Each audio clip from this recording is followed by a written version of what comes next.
All right, I'm going to show you how to use my newest launch. This is my Neroli All Organic Cleansing Oil. All right, headband in place. I'm going to grab the Neroli Cleansing Oil and I'm going to put a few pumps, maybe 4 pumps here. Use this as a palette. And then apply it directly to my skin. Now it's going to dissolve makeup, sunscreen, and it really doesn't irritate the eyes, so it's pretty gentle. What I love about it is the feel of it. It's really lightweight, and you can smell the soft aroma of the neroli.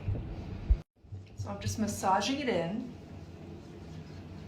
and now I'm going to dip my fingers in water, and I'm going to do a second cleanse and emulsify. You can see how it gets milky. The formula gets lighter and emulsifies while lifting everything from your skin, but yet not stripping it from its natural oils. Voila, clean skin feels great.